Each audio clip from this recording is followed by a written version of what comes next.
आज हम जिस मूवी को एक्सप्लेन करने वाले हैं उस मूवी का नाम है द पनिशमेंट। ये मूवी एक ऐसी टीनेज गर्ल के बारे में है जो एक वजह से खुद को ही पनिश करती है। ये अपने आप को किस तरह से सजा देती है ये हम आज की वीडियो में देखने वाले हैं। तो मूवी की शुरुआत में लूसी नाम की एक लड़की को देखते हैं जो अपने पेरेंट्स से छुपके अपने एक फ्रेंड की बर्थडे पार्टी में आई हुई होती है और अपने दोस्तों के साथ मस्ती कर रही है। उसके फ्रेंड्स मिलकर जबरदस्ती ड्रिंक पिला देते हैं। एक लड़का लूसी से मिलने आता है लेकिन लूसी उसे इग्नोर कर देती है। लूसी घर जाने के लिए बहुत ज्यादा लेट हो रही थी इसलिए वो अकेली ही पार्टी से निकल जाती है, लेकिन बहुत रात होने की वजह से उसे टैक्सी या कैब कुछ भी नहीं मिलता, जिस वजह से वो और भी ज्यादा लेट हो रही थी और इसी वजह से लूसी अब लिफ्ट मांगने लगती है। तभी एक कार आकर रुकती है और वहीं दूसरी तरफ हम उसके पेरेंट्स को देखते हैं जो बहुत ज्यादा परेशान हो रहे थे। उसके डैड घर के बाहर देखते हैं कि एक कार वाला उसे ड्रॉप करके जा रहा होता है। लूसी घर के बाहर पावर बॉक्स में अपने छोटे कपड़ों को उतार कर रख देती है। लूसी के घर के अंदर आने पर उसके डैड उसे अपने पास बुलाते हैं और उससे पूछते हैं कि वो अब तक कहाँ थी, जिस पर लूसी अपने डैड से झूठ कहती है कि वो अपने फ्रेंड के घर पढ़ाई करने गई थी, लेकिन घर लेट आने की वजह से उसके डैड उससे बहुत गुस्सा थे और उसके झूठ कहने के बाद और भी गुस्सा हो जाते हैं और उसे पैंट उतारने के लिए कहते हैं। उन्हें लगा कि उसने पैंट के अंदर शॉर्ट्स पहना है। फिर वो उसकी मोम को बाहर चेक करने भेजते हैं। बाहर उसकी मोम को वो शॉर्ट्स मिल जाता है और वो उसे कार में छुपा देती है। लूसी अपने डैड के इस व्यवहार को देखकर बहुत ज्यादा हैरान हो जाती है और उसकी आंखों में आंसू आने लगते हैं, लेकिन वो उसे घर देर से आने की सजा देते हैं और कैंची लेकर आते हैं और उसकी पैंट और टी शर्ट फाड़ देते हैं और उसके बाद उसे घर के बाहर खड़ा कर देते हैं और लूसी से कहते हैं कि तुम्हें यहाँ से सुबह 6 बजे से पहले हिलना नहीं है। इस पर लूसी अपने डैड को थैंक्स कहती है और उसकी आंखों में आंसू होते हैं। लूसी के डैड को उसकी बहुत फिक्र थी इसलिए वो विंडो से उस पर पूरी रात नजर रखते हैं। क्योंकि लूसी के पिता एक पुलिसमैन थे इसलिए वो भी चाहते थे कि उनकी बेटी भी उन्हीं की तरह डिसिप्लिन रहे और समय की कीमत को भी समझे, मगर लूसी को ये सब पसंद नहीं था। अक्सर ऐसा होता था कि टीनेज बच्चे अपने पेरेंट्स को समझ नहीं पाते। अब लूसी सड़क पर अकेली होती है और वहां बैठकर पत्थर से एक पेंटिंग बनाती है। अगली सुबह फिर से उसके फादर उसके पास जाते हैं और उसे एक टास्क देते हैं। उसका टास्क होता है कि अगले 1 मिनट में बेड और पिलो के ऊपर कवर चढ़ाना है, मगर लूसी को यह पसंद नहीं था इसलिए वो जानबूझकर अपने हाथ काट लेती है। ये देखकर उसके डैड उसकी मोम के पास जाने के लिए कहते हैं। उसकी मोम उसके हाथों में पट्टी कर देती है। कल रात के बाद लूसी का मूड काफी ज्यादा खराब था इसलिए उसके मूड को ठीक करने के लिए लूसी की मोम उसे और उसकी छोटी बहन को लेक पर ले जाती है, जहां पर वो तीनों बहुत मौज मस्ती भी करते हैं। यहां से वापस घर जाते समय लूसी कार चला रही होती है। तभी उसे रास्ते में 2 बड़े पत्थर दिखाई देते हैं। उसकी मोम गाड़ी से उतरकर लूसी को गाइड करने लगती है। तभी लूसी का पैर ब्रेक से हटकर एक्सीलेटर पर पड़ जाता है, जिससे गाड़ी उसकी मोम के ऊपर चढ़ जाती है। लूसी और उसकी छोटी बहन अपनी मोम को जल्दी से हॉस्पिटल लेकर आते हैं और तभी एक पुलिस ऑफिसर जो कि लूसी के डैड का दोस्त होता है वो लूसी के पास आकर कहता है कि तुम्हारी मोम कोमा में है और उनके कोमा से बाहर आने के बहुत कम चांस हैं। तभी लूसी अपनी मोम को देखने जाती है और ये देखकर काफी गिल्टी फील करती है।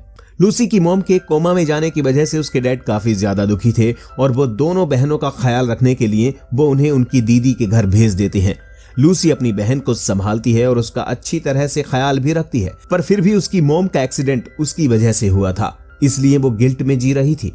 एक दिन वो अपने डैड से कहती है कि वो उसे पनिश्ड करे, जिस पर उसके डैड कहते हैं कि नहीं, उसकी मोम को ठीक हो जाने के बाद वो तय करेगी कि उसे क्या सजा मिलनी चाहिए, तब तक उसे इंतजार करना होगा। लूसी अपने आप से बहुत ज्यादा नाराज थी और कहीं ना कहीं अपने डैड से भी, क्योंकि वो इन सब का जिम्मेदार उसे ही मान रहे थे। इसलिए वो तय करती है कि वो खुद को सजा देगी। वो वॉशरूम में जाती है और वहां पर अपनी पैंट को फाड़ देती है, जिसके बाद वो रोड पर जाती है और गाड़ियों से लिफ्ट मांगने लगती है, लेकिन कोई भी उसे लिफ्ट देने के लिए तैयार नहीं होता। तभी कुछ देर बाद एक कार आकर रुकती है जिसमें 4 लड़के होते हैं और वो लूसी को लिफ्ट दे देते हैं और लूसी को पीछे अपने बीच में बैठा लेते हैं और वहां से निकल जाते हैं। इसके बाद वो उसका नाम पूछते हैं, जिस पर वो अपना नाम माया बताती है।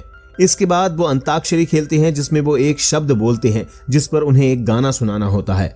फिर कुछ देर बाद लूसी को गाना गाने के लिए कहते हैं, जिस पर वो कहती है कि मुझे गाना गाना नहीं आता। जिसके बाद वो अपनी टी शर्ट उतार देती है। जिसके बाद वो चारों लड़के उसे देखकर हैरान हो जाते हैं।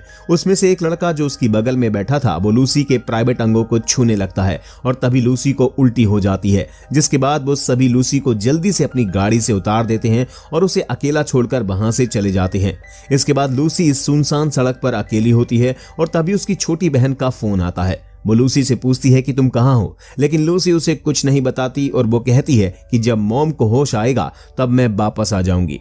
वो अपनी छोटी बहन से कहती है कि तुम डैड को मत बताना कि हमारी बात हुई है, ये हमारे बीच ही रहना चाहिए। लेकिन उसकी छोटी बहन कहती है कि डैड तुम्हें ढूंढ लेंगे, और तभी लूसी फोन काट देती है। इसके बाद लूसी चलते चलते एक प्राइवेट प्रॉपर्टी में पहुंच जाती है। इसी दौरान वो एक गाड़ी की आवाज सुनती है और छुपने की कोशिश करती है, और इसी बीच उसका पैर एक ट्रैप में फंस जाता है और वो गाड़ी उसके पास आकर रुकती है। गाड़ी से एक लड़का उतरता है जिसका नाम बेन होता है। वो लूसी के पास आता है और उसकी मदद करने की कोशिश करता है, मगर लूसी उसे मना कर देती है। फिर भी बेन उसकी हेल्प करता है और उसे आजाद कर देता है। इसके बाद बेन वहां से जाने लगता है और वो लूसी को भी अपने साथ गाड़ी में बैठा लेता है और उसे अपने फार्म हाउस पर ले आते हैं। फार्म हाउस पहुंचकर वो लड़का लूसी के सैंडल चिपकाने की कोशिश करता है। तभी लड़का उससे पूछता है कि आपका नाम क्या है, जिस पर लूसी उसे बताती है कि मेरा नाम माया है। लूसी कहती है कि क्या मुझे यहाँ पर कोई काम मिल सकता है, जिस पर वो लड़का उसे मना कर देता है, क्योंकि यहाँ बहुत मेहनत भरा काम होता है और वो सोचता है कि ये लड़कियों के बस का काम नहीं है। जिस पर लूसी कहती है कि मैं कर सकती हूँ। लूसी उसके हाथ से लाइटर छीन लेती है और लाइटर जलाकर अपने हाथ उसके ऊपर रख लेती है और गिनती करना शुरू कर देती है। दरअसल वो उसे ये बताना चाहती है कि वो मेहनत करने से नहीं डरती। बेन उसे रोक लेता है और उसके हाथों पर जेल लगाता है। फिर वो उसे फार्मिंग का कुछ काम सिखा देता है। एक दिन बेन किसी काम से बाहर चला जाता है और तब लूसी फ्रीजर रूम में जाती है, जहां पर बेन का फ्रेंड सिटन होता है, और लूसी उससे उसके साथ इंटीमेट होने के लिए कहती है और उससे कहती है कि वो इंटीमेसी के समय उसे फिजिकली हर्ट करे, उसे फिजिकली टॉर्चर करे, यानी वो चाहती थी कि वो उसे पनिश करे, जिस पर सिटन उसे मना कर देता है और कहता है कि वो ऐसा नहीं कर सकता। लूसी उसे फोर्स करती है। सिटन उसे धक्का देता है और वहां से चला जाता है, जिसके बाद लूसी उस फ्रीजर रूम में अपने आप को लॉक कर लेती है। उस रूम का टेम्परेचर काफी ज्यादा कम था, जिस वजह से उसकी तबीयत काफी ज्यादा खराब होने लगती है। तभी यहाँ पर बेन आता है और उसे यहाँ से बाहर चलने के लिए कहता है, लेकिन लूसी उसे मना कर देती है और वो कहती है कि मैं यहीं रहूंगी। जिसके बाद बेन भी अपने कपड़े उतार देता है और कहता है कि मैं भी यहीं रहूंगा, हम दोनों यहीं पर फ्रीज हो जाएंगे। इसके बाद लूसी मान जाती है और वो उसे लेकर अपने घर आ जाता है। इसके बाद बेन एक रेडियो लाता है और उसके लिए गाना प्ले करता है। फिर ये दोनों एक दूसरे के करीब आ जाते हैं। इसके बाद लूसी के डैड को दिखाया जाता है, जो कि बहुत परेशान होते हैं क्योंकि उसकी वाइफ कोमा में है और लूसी गायब है और उसके डैड का दिमाग काम नहीं करता। उन्हें बहुत गुस्सा आ रहा होता है।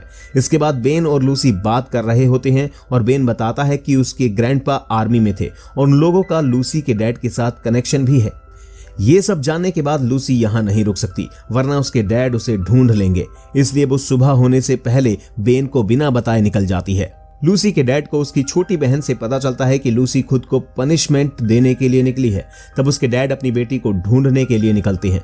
लूसी एक आदमी से लिफ्ट मांगती है और ये आदमी भी उस फार्म में काम करता है। वो आदमी लूसी के साथ फ्लर्ट करने की कोशिश करता है और लूसी भी उसके साथ इंटीमेट होने के लिए तैयार हो जाती है। फिर वो अपने फोन को चालू कर अपने पॉकेट में रख लेती है, जिससे उसके डैड को पता चल जाता है कि लूसी के साथ कुछ गलत हो रहा है। लूसी उस आदमी से कहती है कि वो उसे हर्ट करे और उसे फिजिकली टॉर्चर करे। वो आदमी उसके करीब जाता है। तभी लूसी के डैड उसके फोन को ट्रेस करते हुए वहां पहुंच जाते हैं और सायरन की आवाज सुनकर वो आदमी डर जाता है और वो वहां से भाग जाता है। लूसी के डैड लूसी के पास जाते हैं। लूसी अपने डैड से बहुत ज्यादा गुस्सा थी और गुस्से में गलत कदम उठाने वाली थी। उसके डैड उसे जोर से गले लगा लेते हैं और उससे माफी मांगते हैं। इसके बाद मूवी का सीन शिफ्ट होता है हॉस्पिटल में, जहां लूसी अपनी मॉम का ख्याल रखती है और इसी के साथ ये मूवी यहीं पर एंड हो जाती है। मूवी देखने के लिए धन्यवाद।